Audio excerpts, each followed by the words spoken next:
Okay, so hello, good afternoon. My name is Timothy Ryan. I represent the Swiss National Science Foundation, and I would like to talk a little bit about funding opportunities between researchers based in Switzerland and India. So for this presentation, I prepared some slides about the Swiss National Science Foundation, eligibility criteria, in general, what we have as international funding opportunities, and then talk a bit more specifically about the Indo-Swiss joint research program we have. So for those of you who don't know the SNSF, so we are basically an independent research funding organization that supports, on behalf of the Swiss government, basic and use-inspired research. We are a funding organization that has been established in 1951. And for most of the programs we provide, we select the best research proposal in a competition-based selection procedure. I'm maybe not going to go further much into detail, but basically the Swiss National Science Foundation has different departments, from career funding departments, project departments, but also then international research funding, where I am working at. So first, I would like to talk a little bit about the eligibility criteria, because that's always something very important for researchers when applying for any given research proposal. And so we usually have a lot of questions, and I think it's important for any person that is interested to work with the SNSF to be aware about these criteria. So here I would like to outline, let's say, a very typical case for a research proposal for, let's say, a duration of 3 to 4 years. Of course, there is certain variation from certain programs, also career funding departments, but this is like, let's say, like a very typical case. So in principle, you need to be a natural person who has obtained a PhD 4 years before the submission of the proposal, or if you have gathered like 3 years of research experiences in addition to already given research experience. So that's going to be a total of 7 years. You need to be able to carry out a research project independently. So this is basically something that is usually checked by your CV. And also for those who would be funded by the Swiss National Science Foundation, you need to be employed by a Swiss research institution by at least 50%. So this is very important, that you have a contract with the Swiss research institution for the duration of the whole project. There are certain exceptions. So whenever you have a doubt whether you are eligible or not, I strongly recommend to get in touch with the scientific officer responsible for this program in order to get clarification. By being employed by a Swiss research institution, we also assume that you have the necessary access to infrastructure, laboratory, or whatsoever. So this is also a very important point. So also again, here, this is from the perspective of Switzerland. So who is eligible, basically? So of course, the universities of applied sciences, the ETH domains in Zurich and also in Lausanne, and also research facilities of national interest. You can also apply as a self-employed researcher, but here you need to make sure that research basically is your main activity and more than 50% FATE. And also the research you're doing must be carried out in Switzerland. Under certain conditions, you can also apply from a non-commercial research center outside the higher education sector. But here you need to make sure, or you need to prove, that research is the main purpose of your organization, that you are non-profit oriented, and that you are also on a comparative level of quality of research compared to the universities. Again, here, if you are in doubt, if you're not sure whether your organization you represent would be eligible, I also very much encourage you to get in touch with the SNSF to clarify whether your organization would be accepted. Also, you can always participate in most of the funding instrument as a project partner. So of course, you, as a project partner, you can also always be from a university or University of Applied Sciences, ETH, EPFL. However, you can also be an employee of a private company. So this is a bit of a special case, so that's why I would like to highlight it here. However, employees from a private company can only participate under certain quite strict requirements. So academic freedom needs to be ensured, academic independence as well. You need to guarantee a freedom of publication and also freedom of using the results achieved during a project. And also you need to confirm that the results will not be exploited for any commercial purposes. So if that's a case that you as an employee from a private company, you would like to be involved as a project partner in a project, you need to actually sign a confirmation that all these criteria will be fulfilled, and especially that none of the results will be used for commercial purposes. So also here, in case you have doubts, please contact the SNSF staff to make sure that all the requirements are met. Also to add here, what is interesting then, the project partner can request up to 20% of the overall budget. However, salaries are not included at so far. This is something maybe that will be changing in the future, but as for now, salaries cannot be requested. I will go a little bit more into detail about the project partner later on, but this already to be said is, for example, anybody also in India, whether it's going to be a research institution or a private company, would also be eligible to participate as a project partner. Now, again, I would like to come back on the Swiss side. So usually what is supported by the SNSF in, let's say, a very regular research project is usually the salaries for the PhD students or postdoctoral researchers. So the main PI who is responsible for the project, who bears the main responsibility for a project, cannot claim his own salary. Furthermore, you can apply for consumables and travel costs. Also, if anything, a type of organization conference would be related to this research project, that can be covered as well by the funds of the grants. Use of infrastructure as well, of course, and also then publication costs. So this is about eligibility once again. For you, usually for us, eligibility is quite a critical component of the entire submission, because let's say if that's not very well clarified and not all the requirements are met, it can lead to the fact that a proposal cannot be considered by the SNSF. So that's something that happened already in the past, and we know that researchers usually put in like a lot of time, blood, sweat, and tears, and so it would be just a pity if then, because of a formality, a proposal would have to be cancelled. So this is why I would recommend to get in touch with the SNSF in case you have any doubts about your eligibility. So this brings me to the next topic, which would be international cooperation. Just a very few words about the SNSF international cooperation strategy, so to say.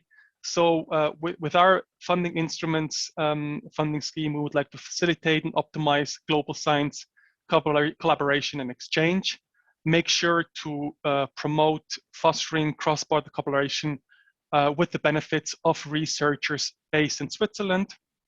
And also, of course, at the end, we would also like to contribute to the increase of research capacity in Switzerland, but also abroad. What is also important to emphasize is that compared to the regular funding schemes, national funding schemes we have here at the SNSF, in principle, the same basic principle applies. So the most important aspect is scientific excellence. So research projects will always be selected on a competitive basis, and of course the strongest criteria will be scientific excellence. Whenever possible, we would also like to offer a very strong bottom-up approach where basically researchers can select the topics of their interests. There are certain programs where this is not possible. Also, when it, for example, concerns very large countries such as India, for example. So there sometimes we have to thematically restrict calls in order not to get overwhelmed by too many proposals. But this is our will to offer as many possible choices as possible. And of course, we also support interdisciplinary collaboration and scientific autonomy. What is also important to say is that we apply the same high ethical standards as we do in Switzerland. So we always make sure that all the experiments, would it be with animals or also in collaboration with humans, always need to meet the standards we apply in Switzerland and then also in the partner country. We would like to promote or offer a simple structure and also multilateral approaches whenever possible. The access of data is also a very strong component of the SNSF. So basically for all bigger research projects, we ask research to submit a data management plan where they say how data will be collected, stored, and then made accessible for the other research communities, which is an essential part of our policy as well. On the next slide, I would like to start with some of the funding schemes, international funding schemes that are basically open worldwide, so for any country. This is, however, I need to say also a bit stressed from the Swiss perspective. So starting with mobility grants in project funding, that's for PhD students that are already working or are already employed by a project funded by the SNSF. They can be sent for a certain period of time abroad to collect important research experiences. The same or a similar scheme is offered for postdoctoral researchers. So that's basically for also for postdocs who would like to go abroad but don't necessarily need to be employed by a project offered by the SNSF. And also here, very much important to gain experiences at a foreign research organization. It's also very much in the context of brain circulation, making sure that these people given a chance to go abroad and also learn the necessary experiences for their future career. Scientific exchanges is basically an instrument that combines two elements. Scientific visits, that's for incoming and outgoing researchers coming to Switzerland or going anywhere into the world. That's, as I mentioned, it's for scientific visits. Here, that's for researchers who already have attained a PhD. And it's usually for a duration of 1 to 6 months. And it usually involves a research project on a smaller scale, but a research project is involved. It's a very straightforward instrument where we don't have any deadlines. So basically a proposal can be submitted anytime during the year, and the evaluation only needs up to 4 months. So I think that's quite straightforward, and then can be used in order to foster any type of collaboration in the long term. It's like kind of like a starting chance for a long-term collaboration.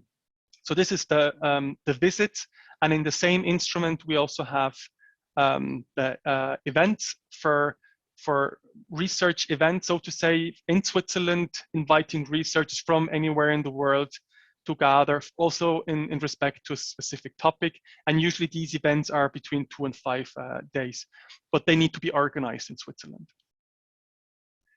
And then we also have a funding scheme, or rather maybe funding mechanism for money follows researchers. This is an instrument that allows researchers based in Switzerland to take their research grant anywhere into the world. If they get a new appointment at a new university and would like to take their grant to their new position. That's also something to provide a certain flexibility for researchers who would like to maybe also promote their research career. Two other mechanisms or funding instruments with any country is something already mentioned before. That's the project partner. So here, that's for like researchers mostly, but also it can involve private companies for anywhere in the world. They can ask up to 20% of the budget. And the project partner is eligible for most of the projects offered by the SNSF. So for example, for the national research project, which is the largest part of the SNSF, here it is eligible, but also then for the international programs. So this is also something also quite straightforward. It could just be included into a project. And as I mentioned, the project partner from abroad can request up to 20% of the budget. And then we also have Sinergia, which is a more large-scale research project with a duration of 1 to 4 years. It also involves multiple applicants, or it can involve multiple applicants. And if there are 3 to 4 applicants from abroad, if there are in total 3 to 4 applicants, one applicant may be from abroad if her expertise is essential for this research project.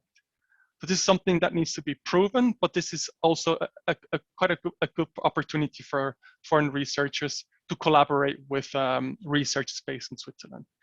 And as I said, like it's like interdisciplinarity is a very strong focus on this program, and also with a breakthrough character.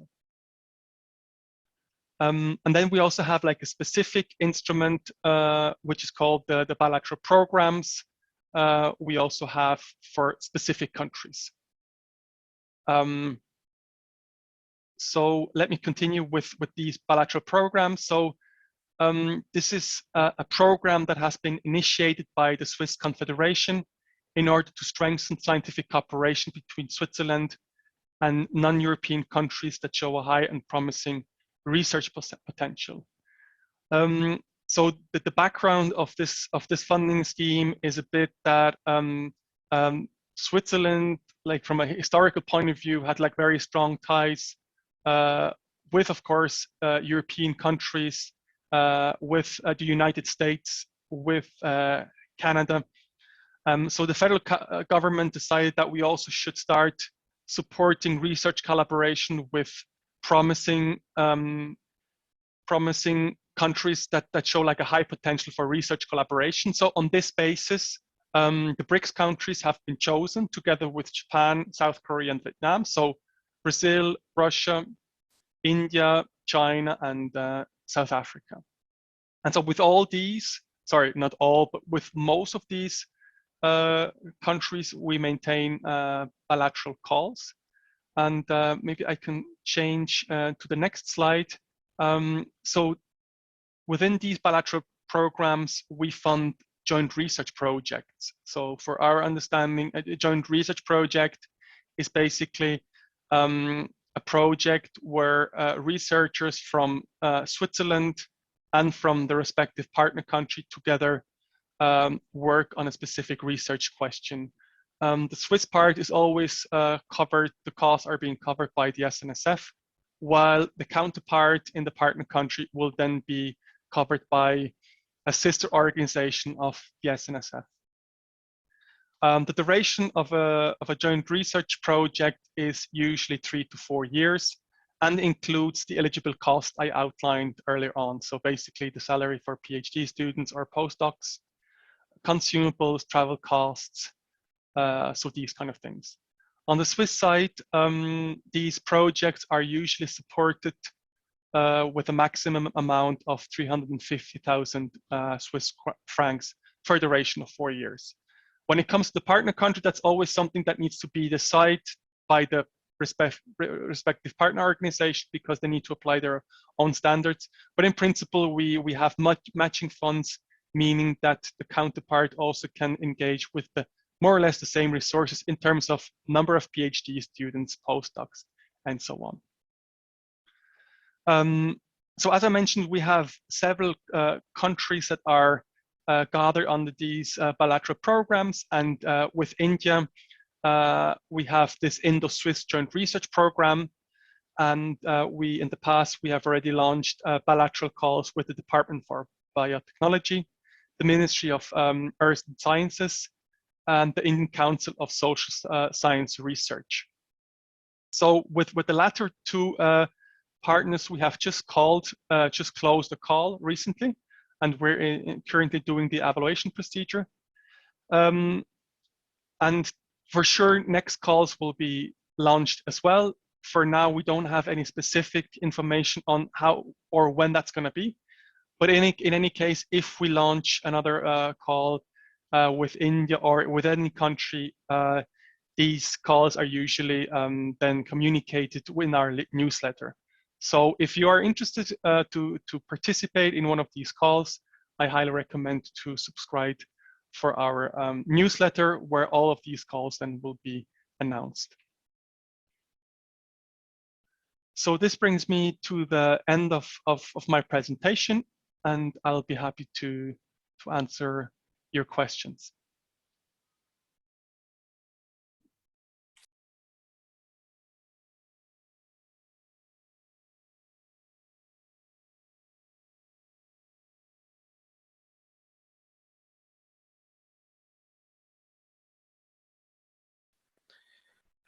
You talked about the eligibility criteria and evaluation criteria for collaborative programs. So my question is, if while funding such collaborative research programs by SNSF, whether the technology transfer is the main criteria or one of the main important criteria that you foresee is to be evaluated, or is the establishment of the collaboration is the main criteria. Like if you want to give the weightage between the technology transfer and the establishment of the collaboration. So in the evaluation criteria, which one will be given more weightage when you are evaluating such collaborative research projects? So the reason why I'm asking is because these days, I think most of the, because of the globalization, we do have similar technology available, though the access is limited, but the technology is available in most of the places across the globe. So, so how do you foresee the SNSF role and the setting up of the criteria of the evaluation? Yeah, so thank you very much for this question. So maybe I can start by saying whenever we launch such calls with any given country, we also publish the call document, which gives guidelines to the researchers, also where they can see or find the reason what is being focused on. So typically, maybe I would like to start by saying we strongly support research projects in basic science. So the evaluation criteria we have is usually, it can change, but it's scientific relevance, originality of the aims and objectives, appropriateness of the methodology and feasibility, the track record and expertise of the researchers, and also the complementarity of the research partners. So coming back to your question, certainly the collaboration between the researchers based in Switzerland and India is a criterion that will be evaluated, and it's important to see if there is like a complementarity between the research partners. However, the technology is not such an important aspect actually. In other words, in a typical proposal, you would have a chance to claim whether it's used inspired, for example, and then we would have to make sure that we also include experts who have the certain expertise in this field, but it's not something that is mandatory. Okay. So in other words, if you prepare a proposal for example, a bilateral call, I would recommend to very much focus on the evaluation criteria you receive outlined in the call document. Subashika, I just had a follow-up to the project partners and the international projects, the bilateral grants you talked about. I think we covered like the faculty positions and everything, but I was just wondering if any independent researcher from industry, for example, can also be a partner in such grants. If he or she can, however, we need to make sure that all these requirements are met in terms of academic freedom, freedom of publication, and also that the results are not exploited like on a commercial basis. So what happens if, for example, a person from the industry would participate from India, we would ask him or her to sign actually an acknowledgement that all these points are fulfilled. Mm-hmm. But it is possible. Okay. Question like what would be the frequency of these calls from SNSF for collaborative programs? Yeah. So I think it's pretty much clear that I must subscribe to the newsletter first. Yeah. To know the news. Yeah. Maybe I can just add, like we have, like let's say more or less we launch every 2 years a call for a bilateral program. But this is like not written into stone, and also sometimes it needs time for negotiation. But this is more or less the time frame we have for the bilateral calls in the specific countries. So every 2 years, more or less. Okay. Do you think there would be a chance for an increase in this frequency in the future? Has the DBT or SNSF see that it will be more viable to have a yearly grant in the future? Has there been talks about it? Could be, honestly. What our approach is for all bilateral programs is that in the long run, we would like to further integrate any kind of collaboration into the national project funding in the line of a lead agency agreement. I'm not sure. This is something that has been very successfully applied with many European research funding organizations, also with South Africa, and also with the region funding organization in Sao Paulo. But this is actually a procedure that takes a lot of time, where the research funding organization needs to build a long-term relationship. But in the end, this would mean that basically you would have the chance to submit your proposal once or even twice a year in the national project funding. However, I must say that this, as I already mentioned, it takes some time to establish this sort of partnership, but this is certainly something we aim for. So also with India, it is not included that maybe at some stage we will have this sort of agreement where more calls can be provided, or possibilities can be offered during the years. So the question about the project partner, for any Swiss researcher who applies to the SNF grant, you mentioned that there can be any partner from anywhere in the world, which would also include Indian researchers, and they could contribute, or I mean, they can quote for up to 20% of the project. That's very clear. So typically in India, we have two kinds of researchers. One are the ones with permanent positions, with faculty positions, that is assistant professor and such positions. And we also have researchers with temporary positions, that is, they'll be in a project for 5 years and they're hosted somewhere. So can those people also be included as a project partner? Because they would have a scientist position, but for example, I am an independent researcher. I'm associated to IIT Madras, but I primarily belong to a Welcome DBT India Alliance project, and I have a temporary 5-year position. So can such people, if their funding mechanism allows, can be a project partner? So is it only that faculties can be project partners, or also scientists with temporary positions can be project partners? But do I understand that correctly? So if you're saying like they would be employed for 5 years, that would be like at the same research institution, and then for the duration of this project, is that correct? Yeah. Yeah. Yes, certainly. I mean, in any case, I can say that the eligibility criteria for project partner, or the benchmark for project partner, is a bit lower than for the main applicants, because main applicants, they really bear the main responsibility for a research project, while project partner only partially contribute to a project. So this is possible, yeah. Okay. Okay. And then I would also like to know the scale of the grant for Sinergia. So how big is the funding for Sinergia? Like you talked about ISJRP, that is 350,000 francs for Switzerland. Mm-hmm. So could I know what's the total grant volume for like Sinergia? I would have to check that, honestly. I don't know exactly, but it's quite big, but I can check that and provide the information later on. Okay. So in that, let's say Indian researcher is one partner. So this funding is equally split between 3 partners, or it's depending on the requirement for each project? Or is there, like for ISJRP, is there a percentage only that's allowed for the other 2 partners in Sinergia? No, there is no such, let's say, quota for the individual research partners. It's according to the needs outlined in the budget that is submitted. Okay. But there is like no quota to compare to the project partner. Just this question. So in Sinergia, is there a preference for mainly European and American partners over the other world countries, or like you said, the BRIC countries?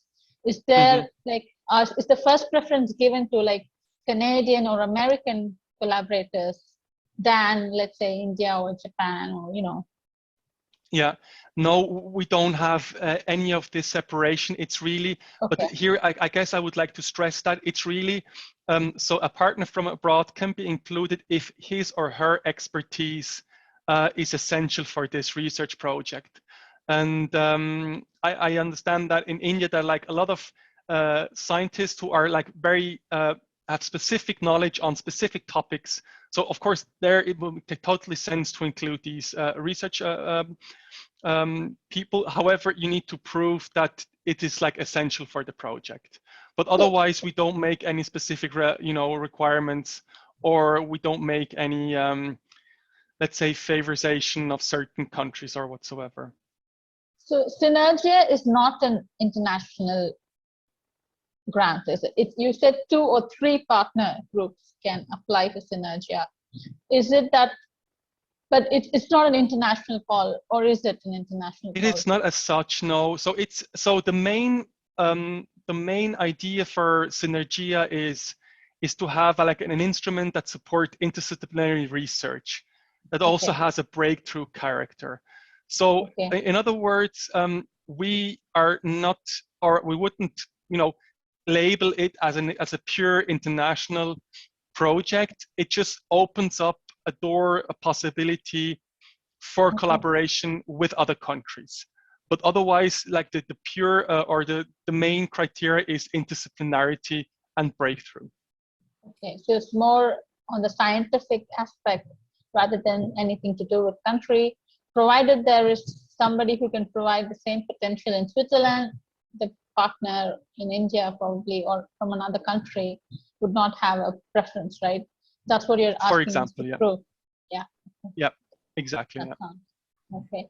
And Sinergia as well, I presume, has to do with basic science rather than applied, right? Exactly, that's correct, yes. Okay. That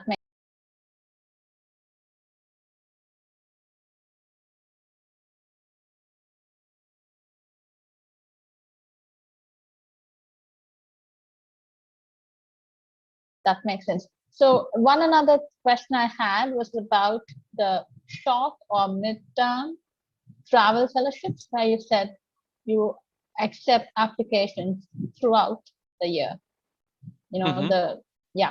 So for this, so what's the seniority that you expect? So does it have to be a PI, or does it have to be an established researcher, or it's just anybody who wants to apply for a 3 to 4 months project? Like, so for the scientific exchanges, you mean? Yeah, exactly. Yeah, so for the visits here, it's very clear that the applicant who applies needs to hold a PhD. So that's the minimum requirement we ask for the main PI. While for the scientific events, actually already a PhD student can submit a proposal. Here it's a bit different. Okay. Yeah. Okay. And the midterm and short-term visits, it's either way, right? Swiss student coming to India and an Indian student coming. I mean, an Indian researcher coming to Switzerland and the Swiss researcher coming to India as well, right? It's vice versa. Exactly. It's in both ways, yeah. Okay. The evaluation will include points that include the CV of the applicant, the merit of the scientific question, and does it also involve who sponsors the visit? For example, if I'm coming to Switzerland, the lab in Switzerland, does their merit also come into play, or it's just a scientific question and the CV of the applicant? You see what I mean? Or if there's a Swiss researcher coming to India, does the merit of the Indian laboratory play a role in this application?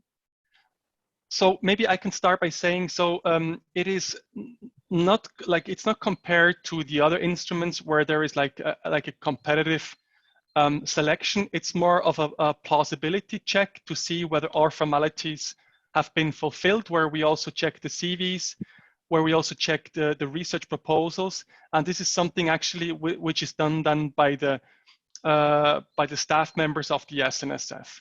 But the laboratory in India as such does not play a role. It's more the person who visits Switzerland, so to say, and also the person then on the Swiss side. And is there a limit to the number of fellowships you give per year for this scientific exchange?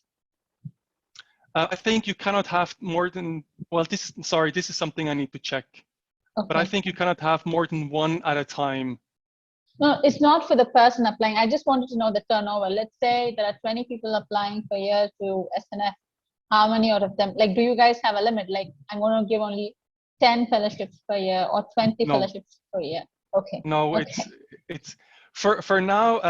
We are fortunately in a comfortable situation where we can expect unlimited number of proposals. That's for the current situation. Of course, we don't know how it's going to be in the future, but for now, we don't have any limitation in terms of these applications, fortunately.